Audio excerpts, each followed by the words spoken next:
Hello বন্ধুরা, আজ আমি আবার মাঠে চলে এলাম। তো তোমাদেরকে আগে দেখিয়েছিলাম, দুটো বড় বড় ফুলকপি দেখিয়েছিলাম। সেগুলোতে বলেছিলাম যে সেগুলো দানা করার জন্য ব্যান রেখেছে। আর দেখো সেগুলোই দেখাতে এলাম। সেগুলোতে এখনও এই শিক উঠে ফুল ফুটেছে, এখনও দানা হয়নি, দেরি টাইম লাগবে দানা হতে।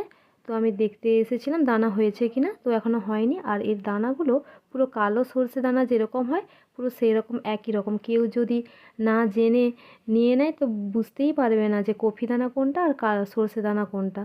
আর এইগুলোতে আগে চাষ হয়েছিল, সেগুলোই আবার লাগানো হয়েছে ঠিকই, কিন্তু এই চারাগুলোর বয়স হয়ে গেছে, তাই খুব ভালো কফি হবে না, ছোটো ছোটো কফি হবে। আর এই কফি গাছের মাঝে দেখো পালং শাকও লাগিয়েছে।